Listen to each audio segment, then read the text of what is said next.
Quiero que te hagas una pregunta hoy. Una pregunta incómoda. ¿Qué pasaría si Jesús predicara hoy en muchas de nuestras iglesias modernas? ¿Sería aplaudido? ¿Lo invitarían de vuelta el próximo domingo? ¿O lo escoltarían hacia la puerta? ¿El evangelio que escuchas semana a semana busca agradar a Dios? ¿O simplemente mantenerte cómodo? Porque hoy necesito decirte algo que tal vez nadie más te está diciendo. Existen dos evangelios circulando en el mundo cristiano. Dos evangelios, dos objetivos, completamente distintos, y dos resultados que no podrían ser más diferentes. Y necesitamos hablar de eso, ahora, porque un evangelio que busca agradar al hombre jamás transformará al hombre. Bienvenido a Pablo Exhorta, la verdad sin maquillaje, el evangelio sin filtros. Comencemos siendo claros, no estoy aquí para atacar personas, estoy aquí para defender el mensaje. El primer evangelio, el que agrada al hombre, evita confrontar el pecado porque el pecado incomoda. Promete bienestar, éxito y autoestima porque eso llena asientos. Reduce el llamado al arrepentimiento porque el arrepentimiento no es viral. Prioriza la aceptación, los números y los aplausos. Y cuando los aplausos son la métrica del éxito, el mensaje inevitablemente se dobla para merecerlos. El segundo evangelio, el que agrada a Dios, confronta el pecado porque el pecado destruye almas. Llama al arrepentimiento y a la cruz porque no hay otro camino. Exalta la santidad de Dios, no la comodidad del hombre. Prioriza obediencia, verdad y transformación real, aunque eso cueste aplausos, aunque eso cueste popularidad, aunque eso cueste el tamaño de la congregación. ¿Y sabes cuál es el texto que divide estas dos posturas de forma quirúrgica? Gálatas 1:10. Pablo lo dice sin rodeos. ¿Busco ahora el favor de los hombres o el de Dios? ¿O trato de agradar a los hombres? Si todavía agradara a los hombres, no sería siervo de Cristo. No hay punto medio, no hay equilibrio diplomático entre los dos, porque no se puede agradar a Dios y al hombre al mismo tiempo. Uno de los dos siempre cede.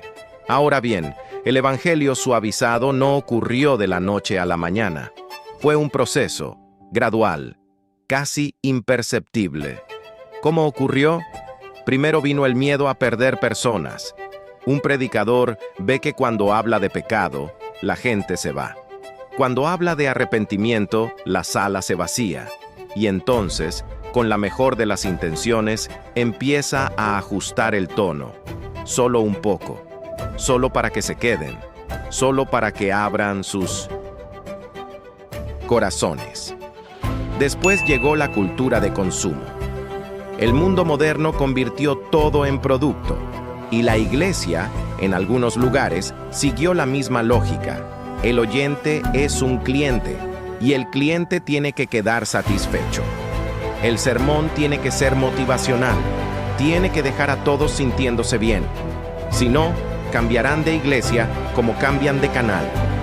Y así el cristianismo fue tratado como marca, y el mensaje fue adaptado al oído moderno. Pero escúchame bien, el mensaje no fue cambiado para ser más fiel. Fue cambiado para ser más aceptable. Y eso tiene consecuencias eternas. Segunda Timoteo 4:3-4 lo advirtió con décadas de anticipación. Porque vendrá tiempo cuando no sufrirán la sana doctrina, sino que teniendo comezón de oír, se amontonarán maestros conforme a sus propios deseos y apartarán de la verdad el oído y se volverán a las fábulas. Pablo no describía el mundo secular, describía lo que ocurriría dentro de la iglesia. Y la advertencia es esta. Cuando cambias el mensaje para atraer gente, atraes gente, pero pierdes el evangelio. Y sin el evangelio, ¿qué exactamente están recibiendo? Hay algo que necesitamos recordar cuando hablamos de este tema, porque alguien podría decir, Pablo, seamos más gentiles, más amorosos, más como Jesús. Y yo respondo, exactamente, seamos como Jesús, porque Jesús, el mismo Jesús que amó, que sanó, que lloró frente a la tumba de su amigo, jamás diluyó su mensaje. Nunca. Sus primeras palabras en el ministerio público fueron: arrepentíos, porque el reino de los cielos se ha acercado. Mateo 4:17. No fue una invitación suave a considerar un cambio de perspectiva. Fue un llamado directo: arrepentíos. En Lucas 9:23 les dijo a sus seguidores: si alguno quiere venir en pos de mí, niéguese a sí mismo, tome su cruz cada día y sígame. No habló de prosperidad, no habló de una vida más cómoda, habló de negación propia y de cruz diaria. En Lucas 14:27-33 habló del costo del discipulado con una claridad que hoy haría temblar a muchos púlpitos. Dijo que quien no lleva su cruz no puede ser su discípulo, y que hay que sentarse a calcular el costo antes de seguirle. Pero quizás el momento más revelador está en Juan capítulo 6. Jesús acaba de alimentar a 5,000 personas. Está en el pico de su popularidad. Multitudes lo siguen a todos lados. Y entonces, en lugar de aprovechar el momentum, da el discurso más difícil de su ministerio. Habla de comer su carne y beber su sangre. Y el resultado no fue una explosión de seguidores.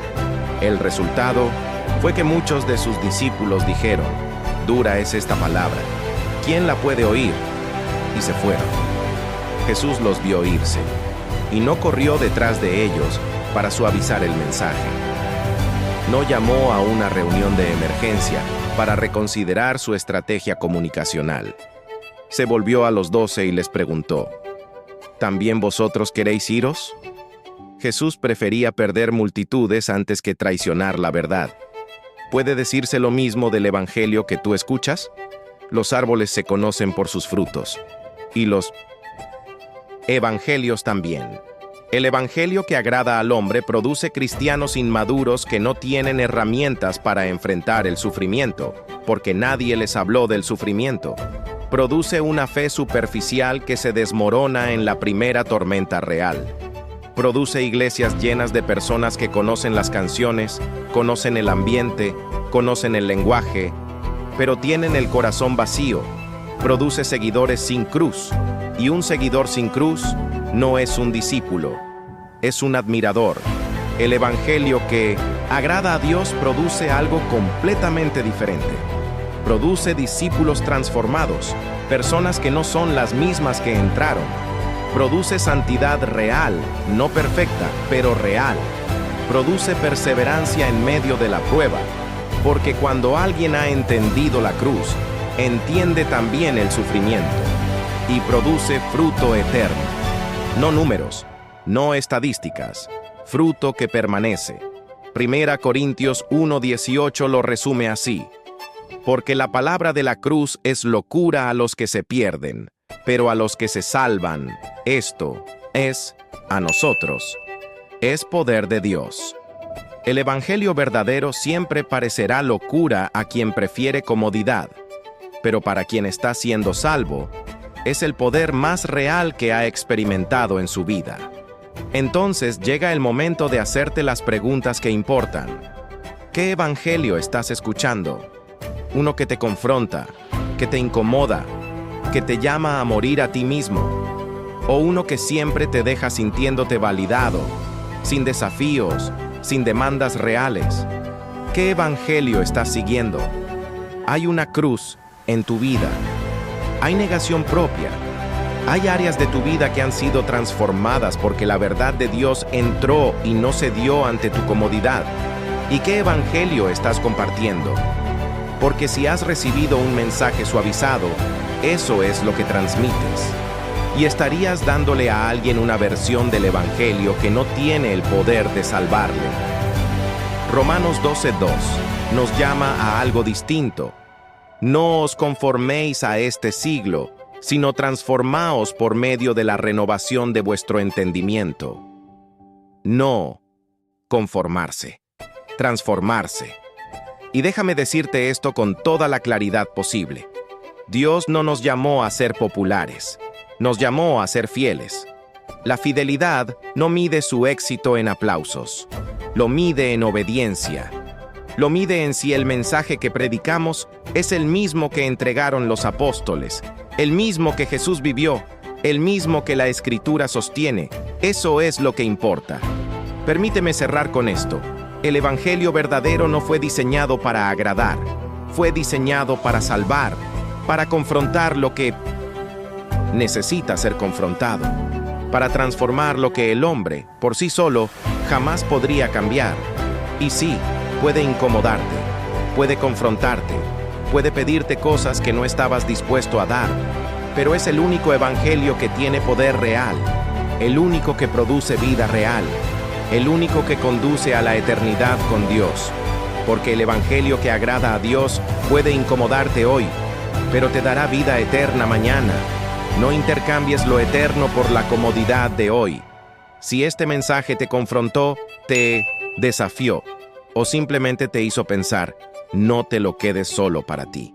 Suscríbete al canal para recibir más contenido que va al fondo de la palabra.